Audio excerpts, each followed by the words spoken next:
ESPN a divulgué le vote pour le MVP hier et nous savons déjà qui sera le gagnant.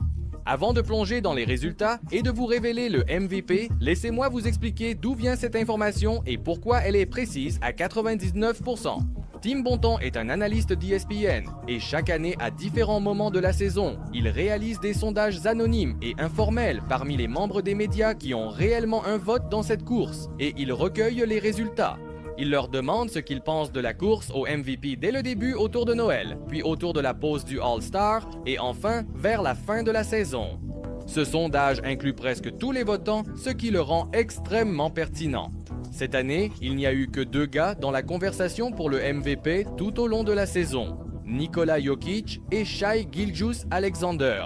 Donc, pendant le All-Star, SGA a pris de l'avance sur Jokic avec 70 votes de première place sur 100.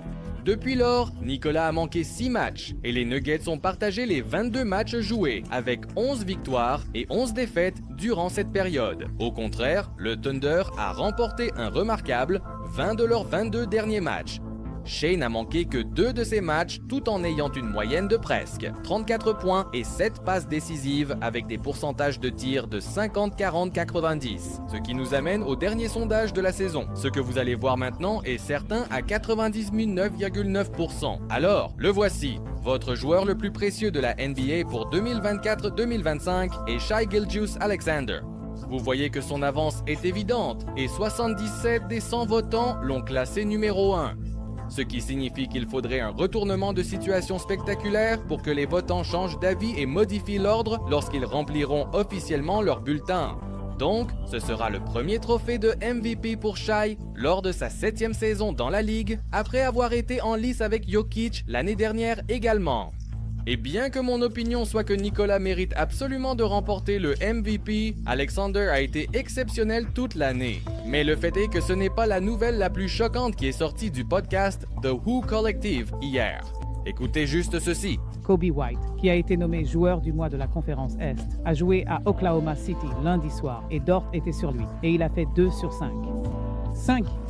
Il a pris 5 tirs. Il y avait un graphique hier soir lors de la diffusion et c'est une liste de certains des meilleurs marqueurs de la Ligue et leur moyenne de saison contre Oklahoma City.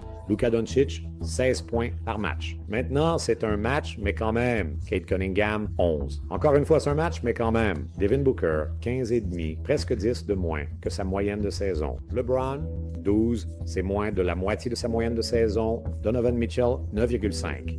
Bien, moins de la moitié de sa moyenne de saison. Donc, Lu Dort est définitivement comme le gars que vous, en tant que star, voulez le moins voir. C'est absolument incroyable. Lu Dort est l'un de mes joueurs préférés depuis des années maintenant. Je ne peux pas croire qu'il n'ait jamais été sélectionné dans une équipe All-Defensive. J'espère que cela va changer maintenant. C'est un battant et il mérite d'être couronné du titre de joueur défensif de l'année. Mais hier, nous avons également eu du basket excitant. Donc passons à Dallas, où les Mavs et les Hawks ont joué un match à suspense. Mais d'abord, je dois vous montrer ce moment où AD a reçu un coup de coude à l'œil par Daniel Gafford, le coupant. Il y avait du sang, il était manifestement en douleur et a dû quitter le match, causant une autre déception pour les fans des Mavs à travers le monde. Mais après 10 minutes et 4 points de suture, il est revenu avec un bandage sur l'œil et a libéré sa rage sur les Hawks. Davis en isolation. Un dribble et le pas en arrière est parfait. Ballon en jeu, je veux dire, tu peux faire ce que tu veux. Voici Anthony Davis qui court sur le terrain. C'était vraiment bien exécuté. Anthony Davis, Gafford fait l'écran, Davis tire. Oui monsieur. Davis, avec 13 de ses 34 points dans le 3e quart-temps, a renversé le cours du jeu et a continué à voler plus haut qu'un faucon dans la période finale également. Courant largement sur le terrain. Oh, voilà AD. Il le claque à la maison. Davis, d'accord. Atteignant haut dans le ciel pour l'attraper et le finir. AD ravive l'arène et met son équipe en tête de 12 points, avec 2 dunks consécutifs en alley-oop. Cependant, Atlanta a fait une grande poussée à partir de ce moment, rendant les choses à nouveau intéressantes. Les Hawks deviennent chauds, restent chauds, et voici notre homme, le minivan qui passe. Vers Dyson, son tir à 3 points, c'est bon.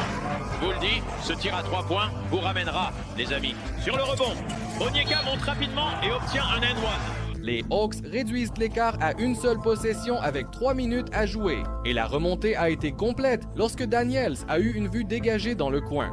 Et Trey tire à 3 points dans le coin pour Dyson. Oui! Donc, mené de 3 avec moins de 50 secondes à jouer. Qui va se démarquer pour Dallas? Okongwu défend! Une remise à Clay! C'est bon! C'est égalité!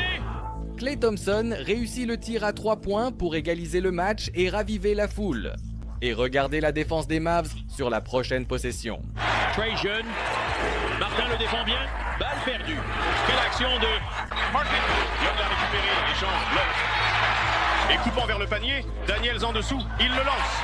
Anthony Davis s'est récupéré par Hardy. Anthony Davis bloque la première tentative de Trey puis dévie la passe pour sécuriser une chance de gagner. Incroyable. Et en parlant d'incroyable... Et c'est Anthony Davis. Yaconsi conduisant à droite, c'est dedans. 3,4 secondes à jouer. Ce n'est pas encore terminé.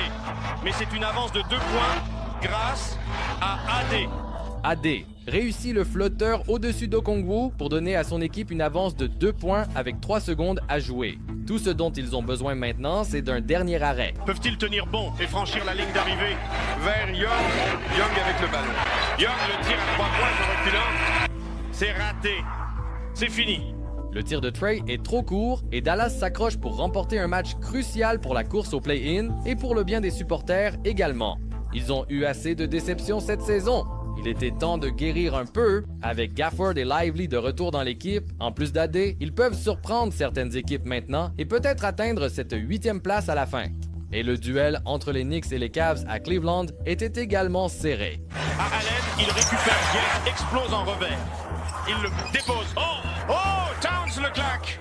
C'était un match nul jusqu'à ce moment dans le 3e quart-temps quand les Cavs ont montré pourquoi ils sont la meilleure équipe de l'Est. Garland, un autre flotteur. Garland avec 13. Mobley, magnifique passe à l'intérieur pour Corey. Oh, voilà la création. Le jeu d'Evan Mobley. Passe dangereuse interceptée par Okoro. Et Okoro le claque. Une série de 8-0 menée par Okoro pour terminer le quart-temps avec 6 points d'avance. Mais ils ne se sont pas arrêtés là car ils ont encore creusé l'écart au début du 4e. Mobley pour 3. Porte-poisse. Mitchell se retourne, tire, c'est dedans. Et depuis qu'ils ont atteint un avantage à 2 chiffres, les Cavs ont continué à marteler. Et Jarrett Allen a mis le point d'exclamation en volant le ballon et en s'élançant sur le terrain. Allen, avec l'interception. C'est la puissance NBA de Jarrett Allen, la touche finale. D'une autre victoire dominante à domicile pour les Cavaliers. Après le match, il a plaisanté de sa tentative dunk. Vous savez, honnêtement, je leur disais que je voulais ressembler à LeBron en essayant de ramener ça. J'ai regardé le ralenti, rien de proche. Quoi qu'il en soit, avec cette défaite, mes Knicks sont tombés à un atroce 0-8 contre les 3 meilleures équipes de la Ligue, OKC, Cleveland et Boston. Avec Jalen Brunson enfin autorisé à reprendre les activités de basket et espérant revenir dans les prochains matchs, je peux au moins espérer une longue série en play-off. Et les champions en titre cherchaient à décrocher leur 10e victoire consécutive contre Miami à domicile, mais ont été brûlés par le Heat.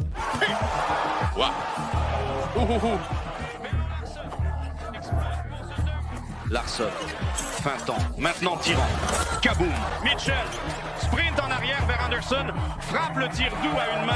Miami est entré dans le TD Garden et a écrasé les Celtics avec une victoire dominante de 21 points, marquant leur 6e d'affilée. Ils sont maintenant un match devant Chicago et un match derrière Atlanta dans la course au play-in. Et en parlant de la course au play-in, après avoir perdu contre la pire équipe de la Ligue, les Kings ne sont plus qu'à un match devant Phoenix pour la dernière place à l'Ouest. Et jouant sans leur 5 de départ entier lors de 2 nuits consécutives, les Nuggets ont également pris une défaite contre les Spurs, tombant ainsi à la 4e place, derrière les Lakers. Après le fiasco d'hier contre les Wolves, les difficultés de Westbrook avec les lay-ups ont continué dans ce match également. Longue passe, regardons là-bas. Oh, il rate, le lay-up. Incroyable! Comment un vétéran de 17 ans de carrière et un ancien MVP peut-il rater cela est au-delà de ma compréhension. Heureusement pour lui, Jokic était sur le banc, donc il n'a rien gâché cette fois. Mais si vous n'avez pas vu ce qu'il a fait dans les dernières secondes de la double prolongation contre le Minnesota, j'ai tout couvert ici dans cette vidéo. On se parle dans la prochaine. À plus!